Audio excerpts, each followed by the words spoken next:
Well, hey there, creepy critters, and everyone else new to our channel. This is the Playhouse of Terrors, and trash people from the dump. And we are your trash people from the dump. I am Theo Monstar. And I'm Aunt Gore.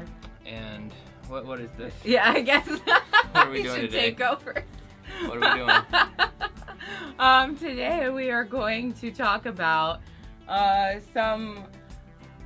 Well, not all of them are our favorites. I guess I should just say a list of Valentine's horror movies that you could watch. Not all of them are specifically Valentine, but you know, they have a little romance in them. So, a few of them we never saw before, so like we recently watched them and like kind of like had our own notes and stuff on them. The first ones, I think, well, do you want to talk about the ones that were our first watch first, or do you want to talk about the ones we've seen? Doesn't matter, we can talk about Before. ones we've seen first. Okay, we'll talk about the ones we've seen before. Obviously, I don't have like fresh notes on them, so I can't tell you if there's any trigger warnings or anything of that nature.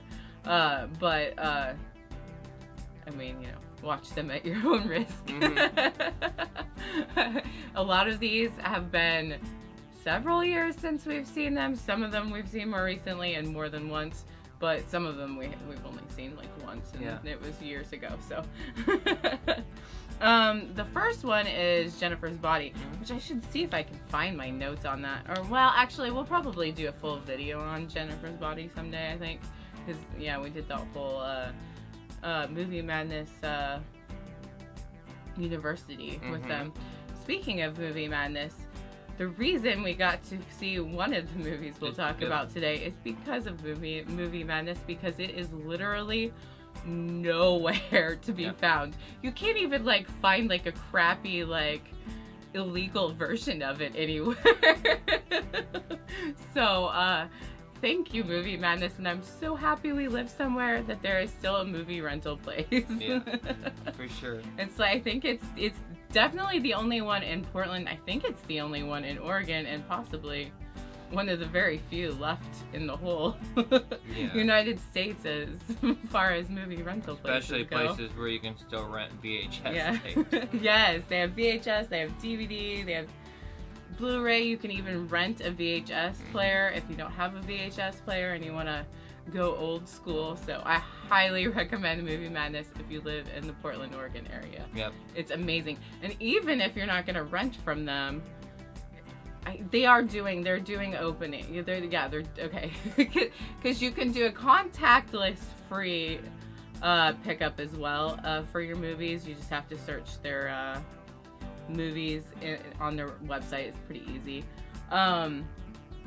But if you ever get a chance to actually go inside, which I do think that they have a few hours that you can go inside, and you just have to wear a mask and stay socially distanced and stuff. But not only do they have a great collection of movies, like you can literally find anything. If it exists, they'll probably have it.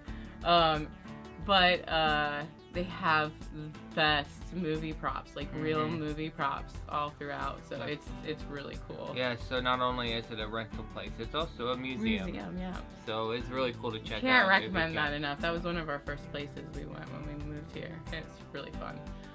But anyways, so, okay, Jennifer's Body. It's not really Valentine, but it's horror, and it's about a succubus. So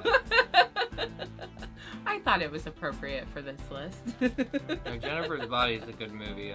It's a fun, feminist movie. Yeah, watch it with a more feminist eye. Like, if you watched it the first time and didn't quite get it or didn't like it, I highly recommend like watching it with a fresh eye now. I will say I do remember that like the R word was kind of used, so trigger warning with that. Some of the language is a little dated. Yeah. But it's not even that old. I mean, it's old, but it's not that old. It's a good high school horror movie.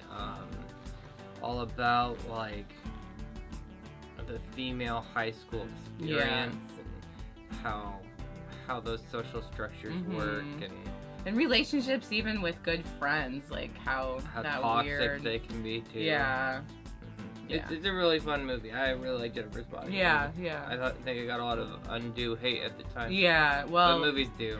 Something we'll go into more in depth when we do another video about Jennifer's Body.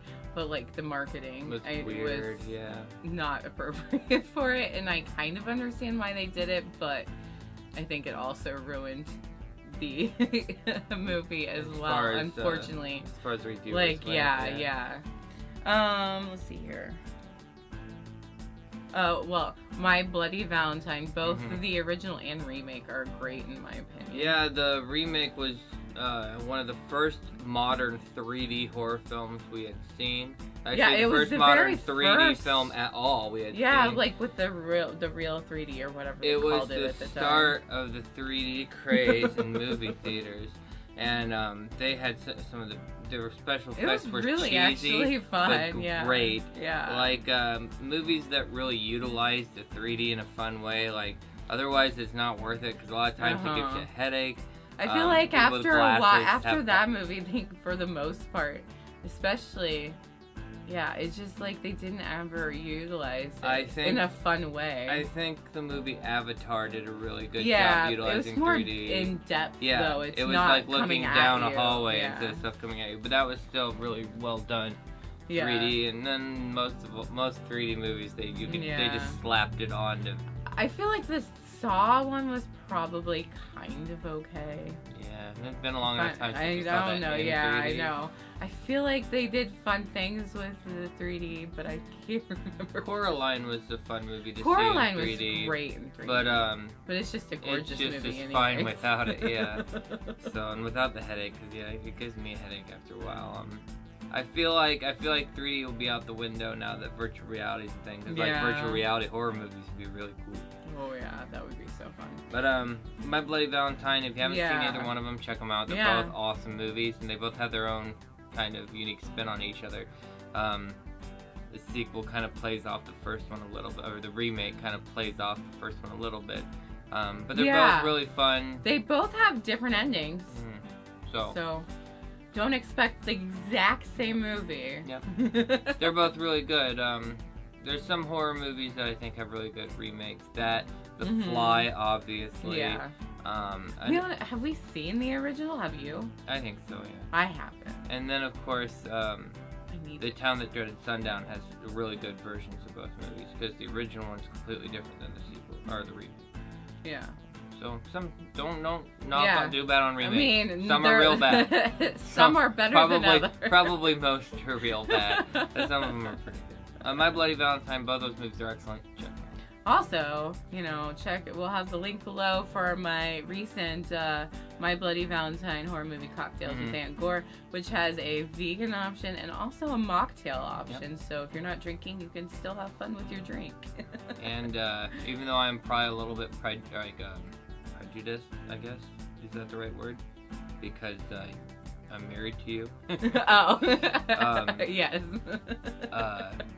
That I'm not lying when I say that the desserts we made for the cocktail, the heart chocolates are delicious. Yes, they ate all of them. And they literally blow up in your mouth and all of yourself, so you had to it's like gushers, but it was really good. Yeah. I would honestly say though, this is totally off subject, your show, so such a mess. Alright. If you do make those chocolates, you might want to get smaller molds because it's a lot of chocolate compared to filling. I honestly should have put more filling in it, but I was just trying. Trying to get it done. But I loved all that chocolate. It was really good. But for most people, they're gonna not want quite so much chocolate. I don't know. But I can't wait to make like peanut butter. Oh yeah, we're gonna have lots of fun with that mold. Those molds. Those really silicone cool. molds are great. Yeah. They work wonderful. Yeah. Also, I don't know how old of an episode it is, but we have a Trash People from the Dump episode that also talks about My Bloody Valentine. From season 1. If you really want to go see that, we'll have a link below for that as well. God, is that season 1? Oh my gosh. That is a long time ago. Okay, let's see here. Warm Bodies, I thought was a fun one for this. That's a cute movie. I think that was a lot of fun. A good teenager-friendly horror movie. Yeah. If the parents are concerned about that kind of nonsense still. Ours weren't. Look how we turned out. Yeah, my parents didn't really care about your parents were a little more strict. They were too strict, and it made me like seek any opportunity to watch something I wasn't supposed to. So I just mostly watch cartoons. But yeah, Warm Bodies is cute. It's Romeo and Juliet with zombies. What was that beat? Yeah. Am I crazy? I didn't hear a beat. Maybe I'm crazy. Also, what's that playback from when we were done? See if I heard a beat. It could have been like Postman or something. Hey there, Mr. Postman. I don't hear anything though. Okay, well, anyways. Anyway. What are we talking about? Warm Bodies. Okay. Yeah, cute Romeo and Juliet kind of story. Has enough humor. I thought it was funny and it's an interesting take on because it's from the zombies' perspective. There's quite a few movies like this already, but I thought this was kind of a I feel unique... like it was like one of the first ones, though, maybe. Yeah. Well, I think all zombies we saw before that. Well, yeah. Oh, we need to talk about that someday. That was so silly. Fun movie. So stupid. Yeah, I love that movie. But yeah, Warm Bodies is a fun one. But I mean, it's probably a little cheesy for maybe some horror fans. Yeah. Might be able to, juvenile for some people, I guess. Bride of Chucky, obviously. I mean, I even had to wear my Chucky. It's Valentine's Day tradition anymore. This will be the third one that I've dressed up as Tiffany. I'm so sad we're not doing queer horror this year. I'm so sad. It's literally the first year since we moved here that we didn't do Valentine's Day at queer horror. Yep. Oh well. Next year. Sounds like the weather's not gonna be so good anyway. So maybe. Yeah, I know. Yeah, we probably wouldn't have made it anyways because of snow. Bride of Chucky's a great movie. I mean, of course, Bride of Chucky. Just like all the Chucky movies are amazing. Either you really love and get Chucky, or you don't. Or you don't. I know a lot of people don't like the Chucky movies after a certain point. Well, I mean, I understand because it changes a little bit from. I mean, but it was always so cheesy. I just think maybe people didn't quite get the supreme cheesiness of the whole show and how wonderfully queer and weird it is. But yeah, I feel like a lot of people miss the queerness of it. But and then that really comes out in the later movies, and some people kind of got like you either get it and love it for its cheesy, almost parody of itself, and how they keep adding crazy lore to it. Ooh, focus. And yeah, I love the Chucky movies. They're lots of fun. I can't wait for the TV series. Hopefully it still happens. A couple months ago I heard about it again, so I think it's still on. I think it's going to be on Sci-Fi Channel, so we're going to have to figure out how the fuck to watch it. But next is what, spring? Yeah, spring. Like I was reminded of that the other day when we were watching. It's been quite a while now since we've seen spring. Yeah. But it's great. It's by the same guys who did Resolution, The Endless, and most recently Synchronic. Spring is an excellent movie about a relationship with very different individuals. Yeah, it's definitely a romance, but with a twist. Cthulhu-y, Lovecraftian romance movie. It's really good. It was really good. I really like that one. Tromeo and Juliet. I just had to throw that in.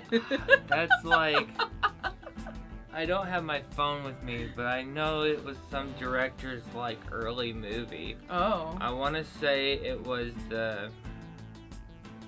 I don't know. I'm gonna have to cut this out because I don't know. I could go get my phone. No, I'll just. It's all right. That's not a big deal. Oh. I think it's James Gunn. That sounds right. Yeah. Well, keep it in if I'll keep it's it in right. if I'm wrong, I'll tell you. I do believe like James Gunn like wrote it or directed it. I know it was like the first movie he like really worked on. And it's fun. Right. It's fun, silly, stupid movie. it's trauma. You should. Yeah, I mean, probably, I'm sure all the trigger warnings are required for that one. Hey, my focus is all over the place. Why does it keep doing that? The camera sucks, but I don't know. I'll fix it real fast. Oh. Okay, hopefully that fixed that. But yeah, Tromeo and Juliet, right? Yeah. Okay. Yeah. Tromeo and Juliet is a trauma movie, and they're like total bottom of the barrel trash films with they're not politically correct at all. They're very sleazy. They're very vulgar and over the top, and we really enjoy them. That's the point of watching a trauma movie. And Romeo and Juliet, it was a lot of fun. It's been a long time since I've seen that one. I think we actually have a copy of it. Yeah, I think we do. But that one's a lot of fun. But if you like really time trashy, sleazy movies, that was a lot of fun. Yeah. Okay. It Follows. This is not really a good romance. No. The It's dangers about the bad things that can come from. Yeah, the dangers of STDs, the horror movie.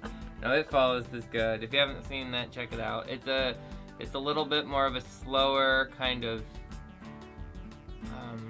It's not like too in your face, but the in your face moments I thought were pretty good. Watch it if you need a reminder to wrap your willy. Yeah. Or you might end up with ghosts. Anyways. No, but that was a good one. I don't know. I don't think there's any trigger warnings. I mean, we saw it the first time it came out, so it's been, I don't know how many years now. But I don't think there was anything with that one. Except Candyman. Candyman. Mm-hmm. That's definitely a romance. Oh, yeah. Yeah, there's definitely that weird, twisted, romantic pull between the two leads. Mm-hmm. And if you haven't seen Candyman, see Candyman. I mean, yeah, what the fuck? It's one of the best horror movies ever made. It's like poetry. Yeah. It's a beautiful It's movie. all for what's his name? Tony Todd. Tony Todd. Just listen to Tony Todd. Yeah. If nothing else, just listen to Tony Todd and you'll be happy.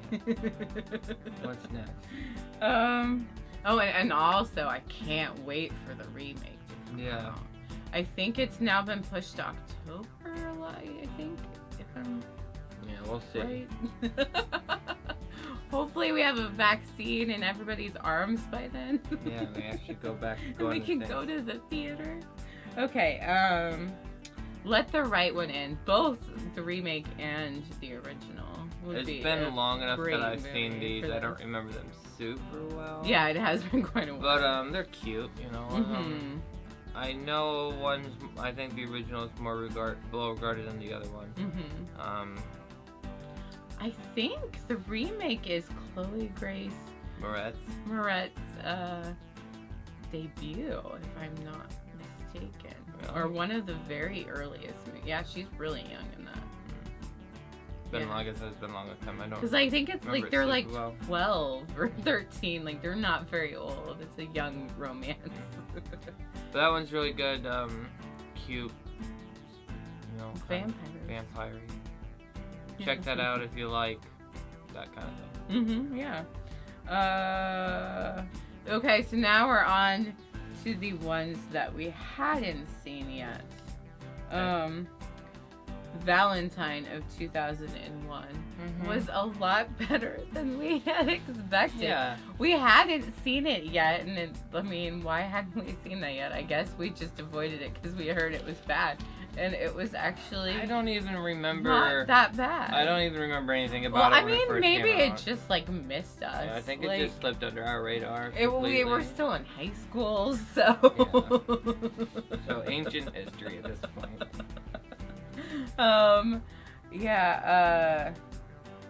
Let's see.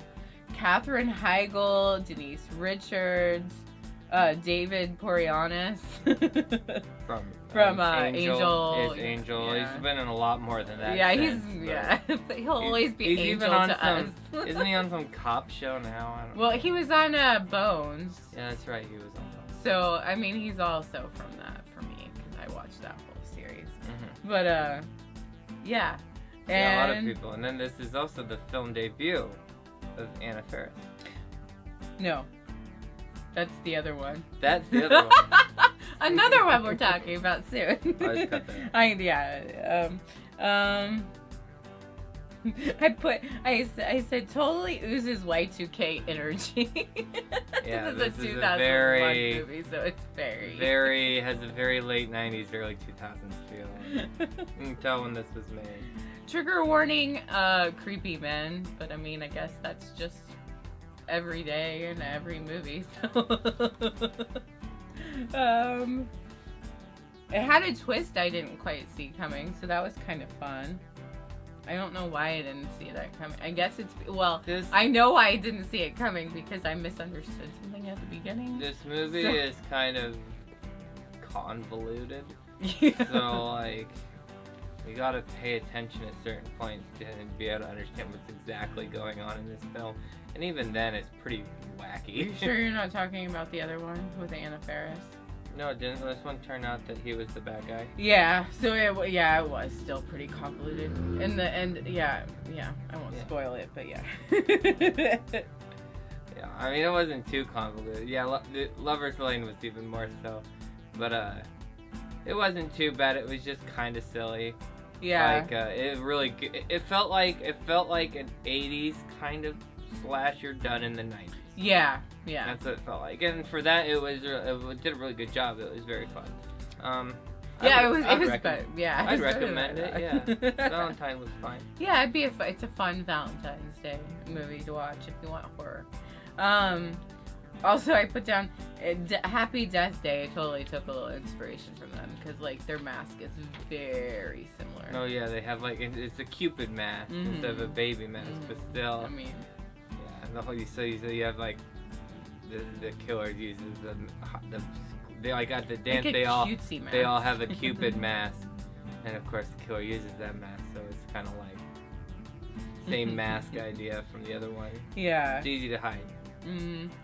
Hospital Massacre, also known as X-Ray. Well, that one was pretty fun. It was pretty basic. Definitely one where. It was mostly to get the lady naked for a long period of time, but she wasn't naked like in too many parts, just like one specific part of the movie. Oh, it has two other, I wrote down, it had two other titles. It had like 4 titles that it could be known as. Be My Valentine or Else, or Ward 13. But I think it was under X-Ray on Amazon, I believe. Even though when you start at the title screen it says Hospital Massacre. This one was fun. All of these movies have very similar fucking vibes going on where it's like something happens when they're children and then it comes back to haunt them later.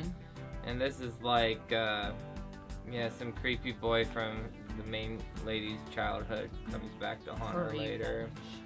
And it's a pretty good whodunit because it's so bad at making everybody look like they're creepy. Literally everybody in the hospital is absolutely creepy. It's fun. So everybody's a suspect because everyone's a creepy asshole.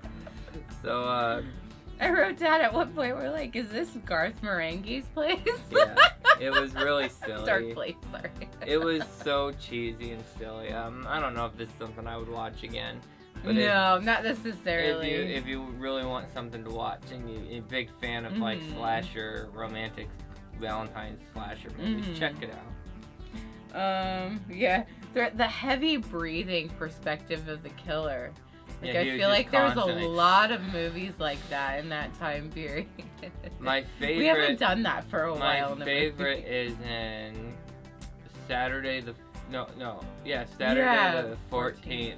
Because every time they pick up a phone, that's all they play. No matter who, like, they put the phone down, they pick it back up, it's the same breathing. It doesn't ring or anything. It's just they always use that breathing sound effect. This movie should be called All Men Are Creepy. Although there were some creepy women in that hospital, yeah, the old ladies were creepy, too. Mean, gossipy old ladies.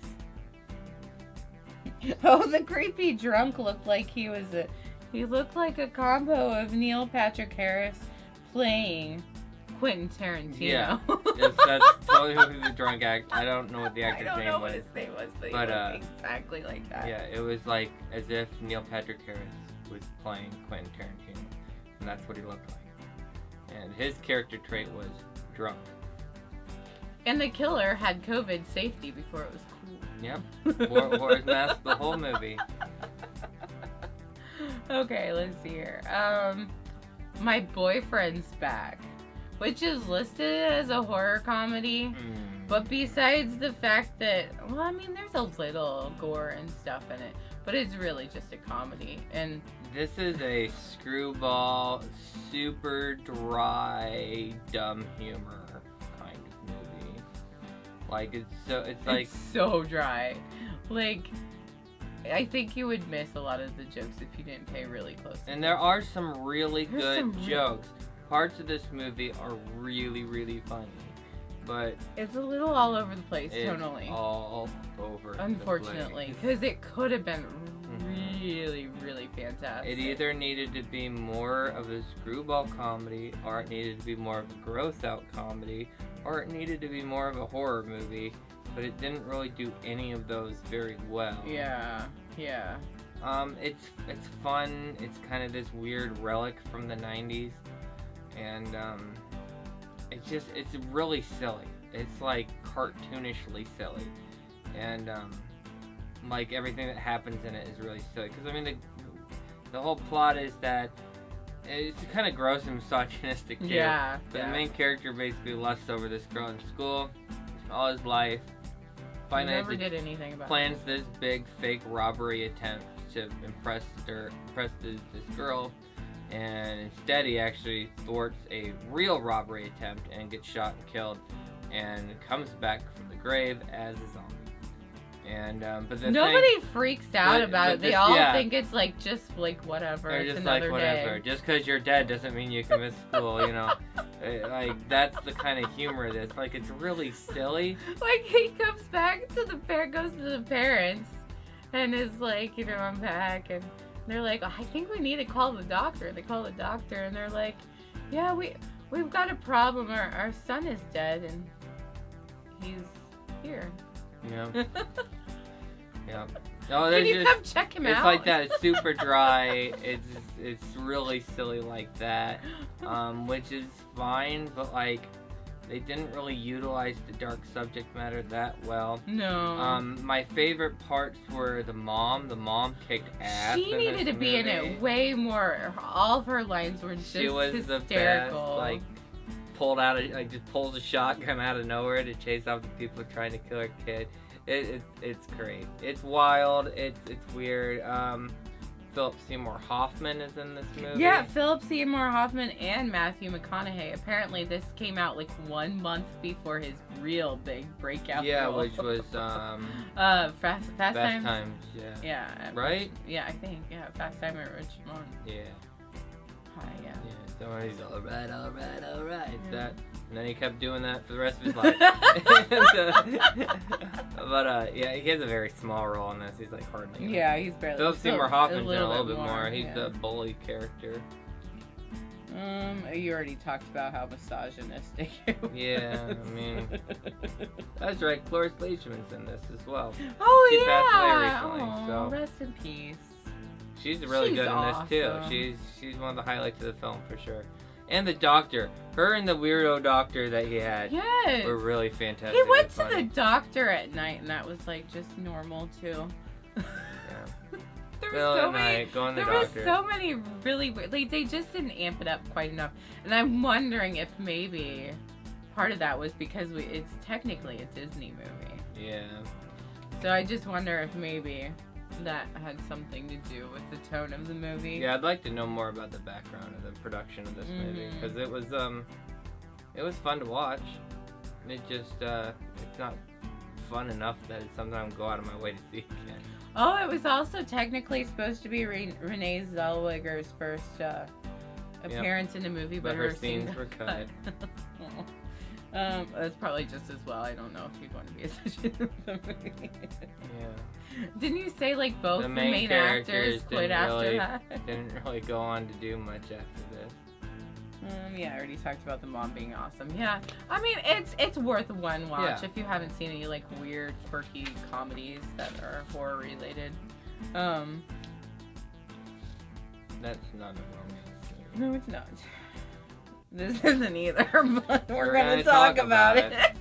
so we finally saw the notorious film from Germany, Nekromantik. We did not see the sequels. I'm not gonna see the sequels. I'm not that interested. No. I get this movie. I understand its place in film history, and you know, it was made during a very different time in a very different country and culture. It's not even, And but this is a very, like, okay, so Nekromantik, if you don't know anything about it, is about be forewarned. people who like to have sex with dead bodies. Yeah, all the trigger warnings. Yep. For trigger warnings, All of them. This movie is nasty. The nastiness isn't what bothers me. It's that this movie was boring as fuck. Yeah, there's some nasty scenes, but otherwise it's kind of art house pretentious. And that one soundtrack they played over and over. Yeah, the soundtrack is kind of annoying. It's stuck in your head, which I mean, I get it because it kind of has this weird contrast to the scenes you're watching with the weird kind of light music. It doesn't really play like a horror movie. No. But if people being naked and doing gross things is something that really shocks or amazes you, you might like this.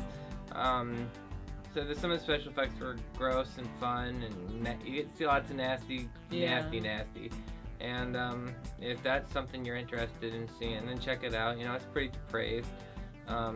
There's really no plot, so don't. I mean, it's kind of a plot, but like you have kind of the demasculation of the male character because the wife ends up liking the dead body more than her living husband, which I think is a great metaphor. But the movie's just so art house boring. It's just not my type of movie. We like really silly things for the most part with a little bit more energy. I like gross just to be gross. If as far as studying how they do that, that kind of thing, but this one didn't even excite me in that way. So it just was. I would not recommend it for everyone. Yeah, if you're a film nerd and the completionist, etc. Yeah. I think it's on Shudder right now. Oh, is it? I think that's what. No. Oh, is that? He owns it. Yes, we watched it with a friend, but they said that he said that it was also on Shudder. Yeah. Virtually, not in person. Don't get mad at us. No, yeah, we watch things on Discord with friends all the time. Okay, the last one isn't. I wouldn't say this is the best one made. No, not even close. I don't think I'll be watching this one again, but it was fun to watch. Fun to watch it once. Especially since it's so hard to find, it kind of was like, yeah. Yeah, this is the one we absolutely had to do some rentals from, but it was fine because I wanted to rent from Movie Madness. And it's Anna Faris's first film. Yes.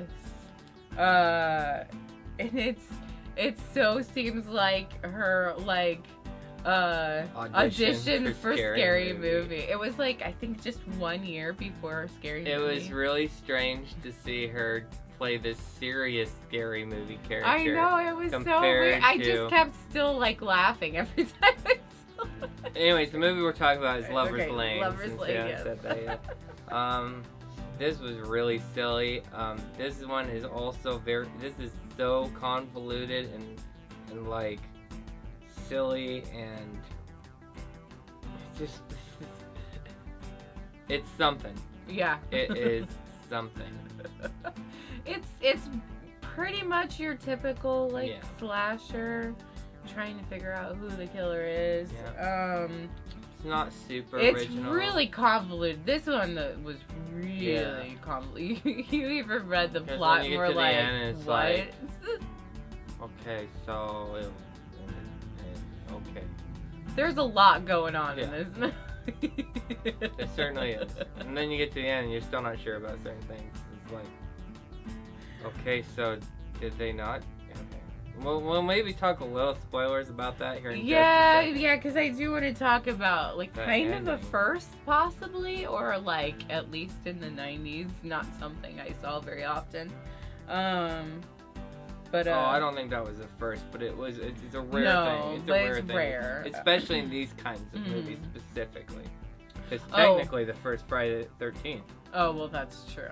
Yeah. But none of the rest of them. No, you're ruining it for everyone. No. Well, if only true horror nerds know that. So, good job, and you've probably already seen this movie. There's a lot of homophobia in this, so Yeah. just trigger warning. The '90s. What we lived through. This one was based on the hook killer from Lover's Lane. Yeah, if Urban legend. Yeah, if you like the urban legend, then this might be kind of Yeah, fun. if you've already seen the movie Urban yeah. Legend, and you've I already almost put seen that on the list too. and but- you've already seen I Know What You Did Last Summer, which is also a hook killer Yeah. movie. And Little really, different. really need to see another movie where someone kills people with a hook. See Candyman. And if you really need somebody to kill someone with a hook after that movie, then I guess watch Try to Catch Lover's Lane. If you can find it anywhere, Yeah, good luck with that. if you live in Portland, you can go Movie Madness, but that's about it. Quick mention of the ending of that movie. The killers, because there's maybe 8. Because it turns out the girl who's like the daughter of the psychiatrist who is also a killer is a killer. So you have a female killer who's actually one of the high school students. So that's kind of a nice Yeah, like twist. that's the first reveal is the female killer. And, So but that's then, kind of fun. But then, like, there's a guy in prison for the murders at the beginning of the movie, but then maybe he didn't do it, but he But he escapes, did? and then, I like, don't- is driving the ambulance away with the kids that survived at the end. So what? And then, did he kill her or did the dad kill her? I don't know. I don't It was know. It was- confusing. There was a lot going on in that. I think the dad just killed his own daughter, which was weird, but whatever. I guess they're all crazy and just murderers at the end. So yeah, you guys check out Lover's Lane. Check it out. Otherwise, you're not missing a whole lot. No. So, Is that it for this part? I think that's it for this Halloween episode. Like, subscribe, share, all that jazz. We'll have any important links in the description with our outfits or anything like Yeah, that. yeah, and then as of course Movie Madness if you want to check Yeah. them out. And we'll have lots more Valentine stuff going on, probably before this one, after this one. Who knows? I have several videos planned. Yeah. So. Yep, so we hope you all stay safe, mask up, treat each other nicely, and we'll see you next time.